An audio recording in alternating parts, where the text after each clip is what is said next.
Ada satu tempat di Indonesia di mana kita bisa berjalan berjam-jam tanpa melihat siapapun. Namun sepanjang perjalanan itu bukan berarti kita sendirian. Di balik pepohonan yang rapat, mungkin ada sepasang bola mata yang diam-diam memperhatikan setiap langkah kita. Bukan manusia, bukan pula makhluk dalam cerita rakyat, melainkan seekor predator yang telah menguasai hutan selama ribuan tahun. Ia tidak mengaum untuk menunjukkan kekuatannya. Ia tidak lari mengejar mangsa di padang terbuka. Ia hampir tidak pernah memperlihatkan dirinya. Namun, justru karena itulah ia menjadi begitu menakutkan. Ia adalah harimau Sumatera. Harimau Sumatera bukanlah predator yang terkenal karena ukurannya, bukan pula karena jumlahnya, melainkan karena kemampuan untuk menghilang.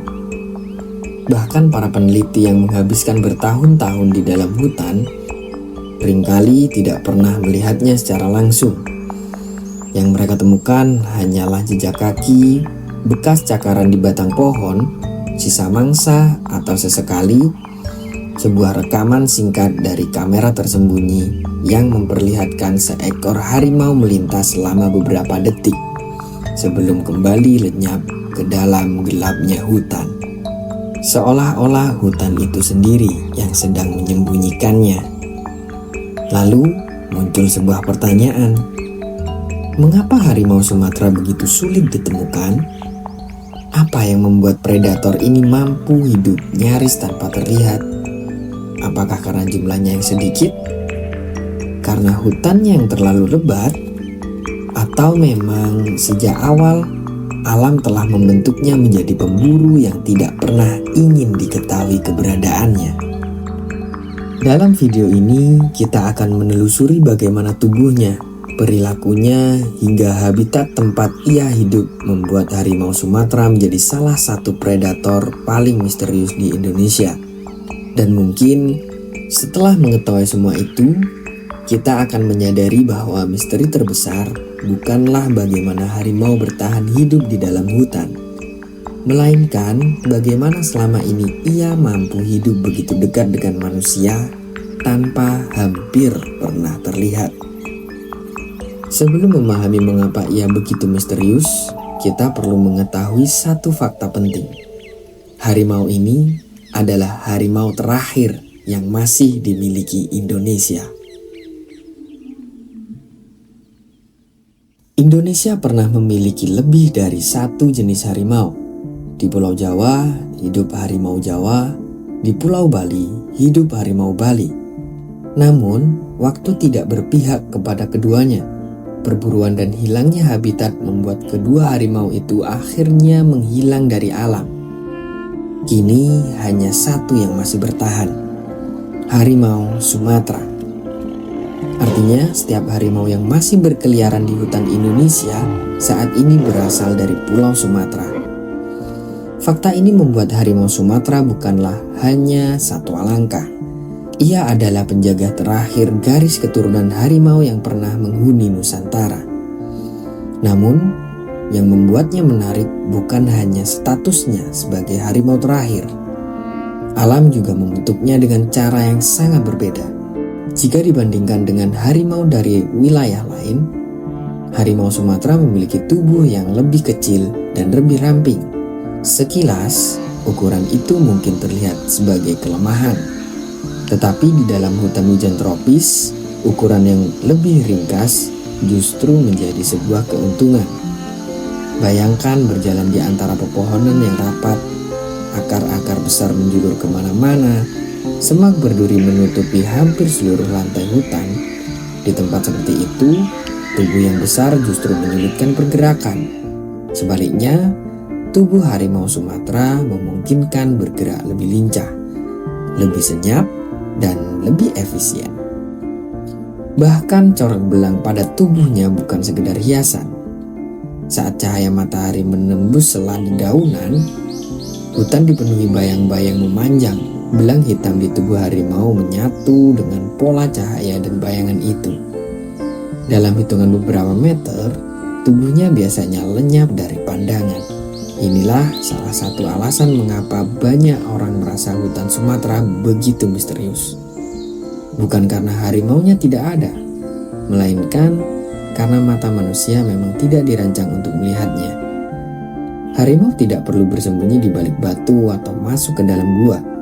Ia cukup berdiri diam, dan hutan akan menyamarkannya dengan sempurna.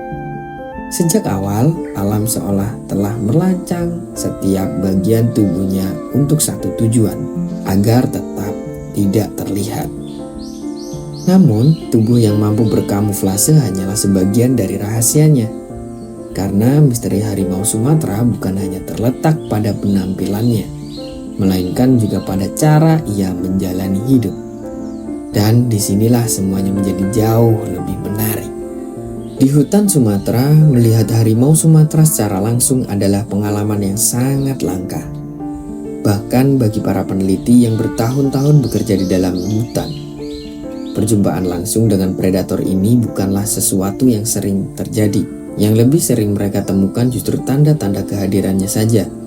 Jejak kaki, bekas cakaran di batang pohon, sisa mangsa atau aroma khas yang sengaja ditinggalkan sebagai penanda wilayah. Harimau memang ada, namun ia hampir selalu selangkah lebih dulu dari manusia. Mengapa bisa begitu? Jawabannya dimulai dari tempat yang dipilihnya untuk hidup.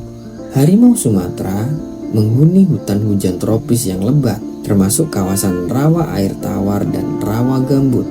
Bagi manusia, tempat-tempat ini tampak seperti labirin hijau yang sulit ditembus. Tetapi bagi harimau, hutan seperti inilah pelindung terbaik. Pepohonan yang rapat memutus jarak pandang, semak belukar meredam suara langkah, sementara cahaya matahari yang hanya menembus sedikit menciptakan bayangan yang terus berubah sepanjang hari.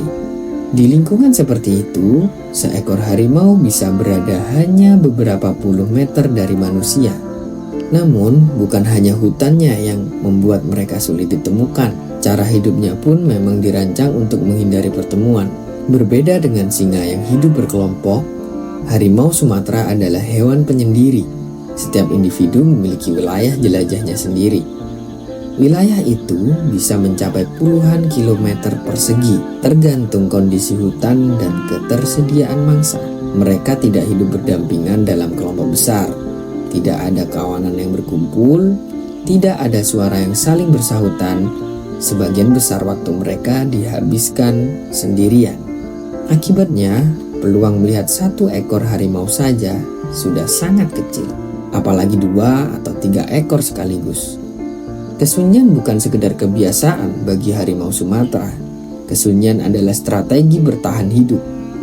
Lalu ada satu kebiasaan lain yang semakin memperbesar misterinya. Saat sebagian besar manusia memilih beristirahat, justru saat itulah hutan mulai benar-benar hidup. Menjelang senja, suhu udara menjadi lebih sejuk, suara serangga mulai mendominasi, dan di tengah cahaya yang perlahan memudar, harimau Sumatera mulai bergerak. Warna tubuhnya semakin sulit dibedakan dari bayangan pohon. Langkahnya nyaris tidak bersuara. Setiap gerakan dilakukan dengan tenang, tanpa terburu-buru, bukan karena ia lambat, tetapi karena ia tahu predator yang paling berhasil bukan yang berlari paling cepat, melainkan yang paling lama tidak disadari keberadaannya. Bayangkan Anda sedang berdiri di tengah hutan. Di sekitar Anda hanya terdengar suara dedaunan yang tertiup angin. Tidak ada geraman, tidak ada raungan, tidak ada tanda bahaya. Namun, bisa saja seekor harimau Sumatera sedang memperhatikan dari balik rimbunnya semak-semak. Bukan untuk menyerang, melainkan memastikan apakah Anda merupakan ancaman bagi wilayahnya. Dan sebelum Anda sempat menyadari bahwa ia ada, ia sudah pergi. Inilah yang membuat begitu banyak orang merasa harimau Sumatera seperti makhluk yang penuh misteri. Bukan karena ia sulit bergerak, justru karena ia bergerak dengan sangat sempurna dan senyap. Seakan-akan hutan telah mengajarinya satu kemampuan yang tidak dimiliki predator lain, yaitu menghilang tanpa meninggalkan suara. Kemampuan bersembunyi hanyalah satu sisi dari kehebatan harimau Sumatera. Saat tiba waktunya berburu, ia menunjukkan kemampuan lain yang bahkan lebih mengagumkan. Karena predator ini tidak mengandalkan kekuatan, ia mengandalkan kesabaran. Di alam liar, banyak predator mengandalkan kecepatan. Citah misalnya, mengejar mangsanya dalam perlombaan singkat yang sangat luar biasa cepat. Serigala mengandalkan kerjasama kelompok, buaya menunggu mangsa mendekat ke tepian sungai. Harimau Sumatera memilih cara yang berbeda. Ia tidak mengejar, ia menunggu. Kesabaran adalah senjata utamanya. Sebelum berburu, harimau akan mengamati mangsanya terlebih dahulu. Ia memperhatikan arah angin, jarak, dan jalur yang kemungkinan akan dilewati mangsanya. Semua diperhitungkan, karena bagi harimau, satu kesalahan kecil bisa berarti kehilangan kesempatan mendapatkan makanan. Di hutan yang lebat, berlari terlalu jauh justru menghabiskan banyak energi.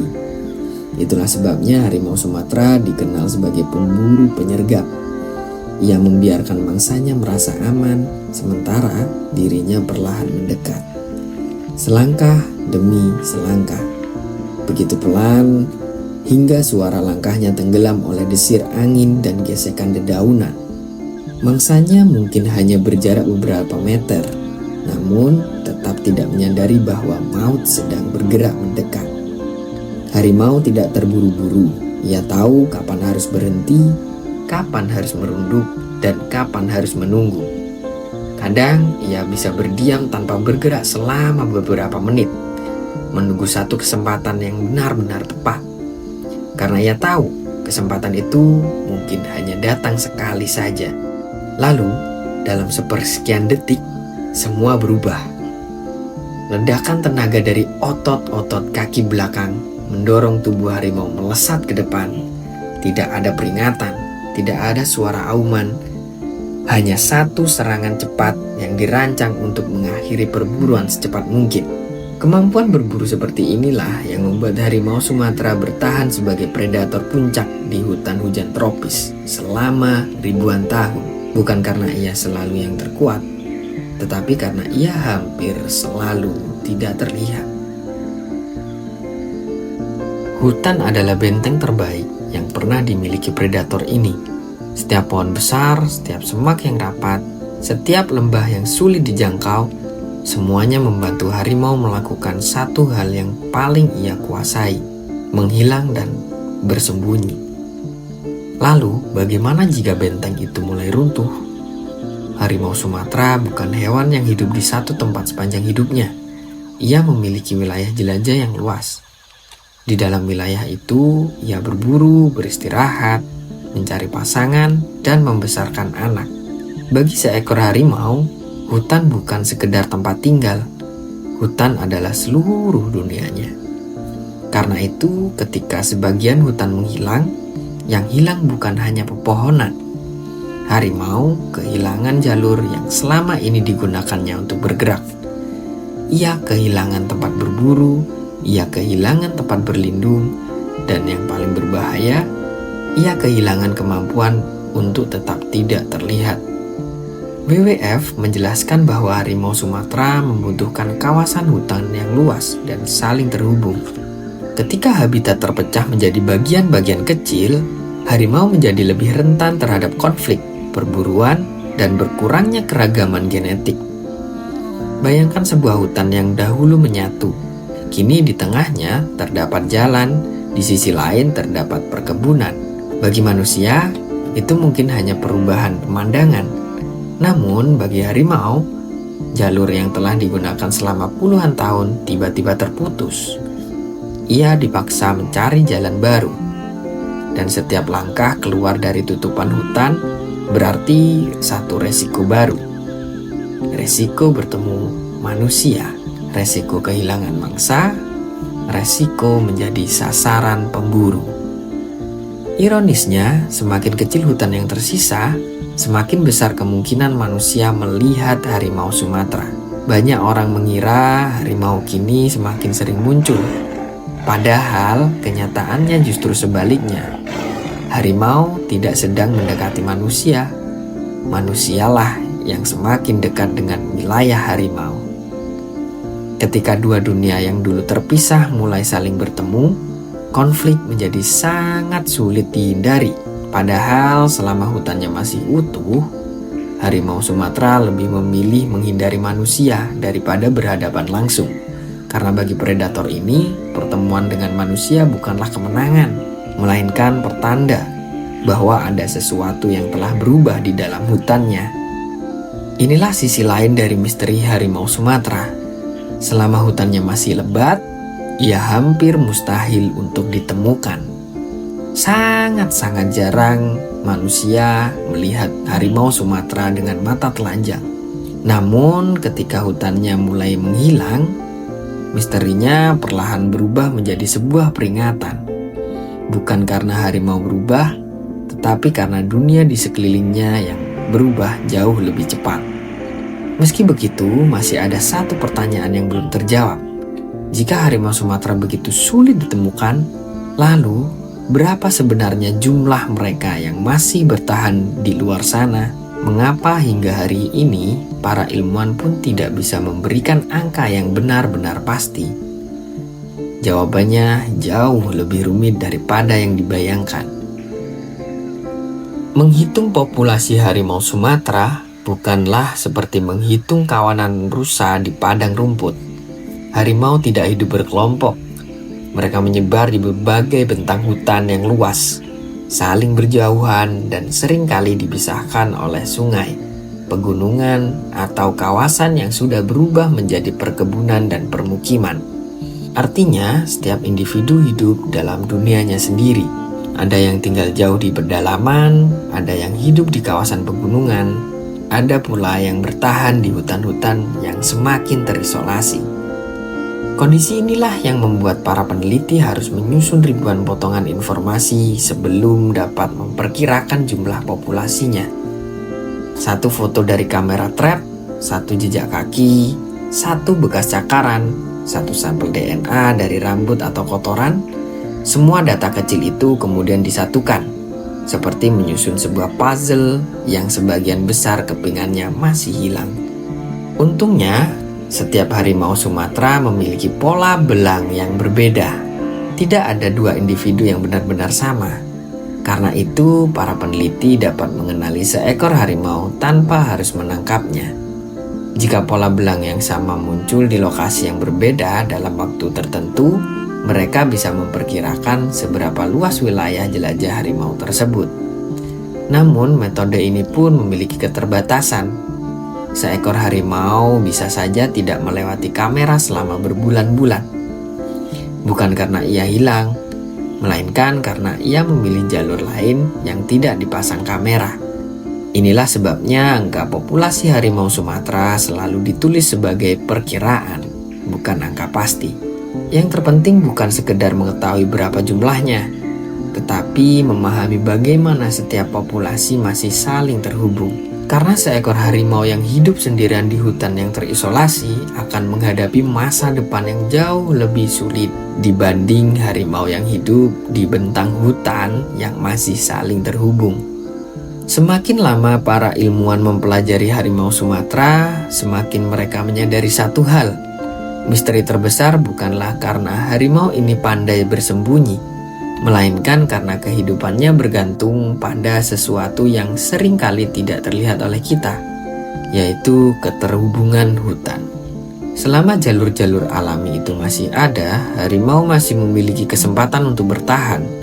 Tetapi jika jalur itu terputus, maka setiap kelompok harimau akan semakin terisolasi, dan perlahan misteri itu bisa berubah menjadi keheningan.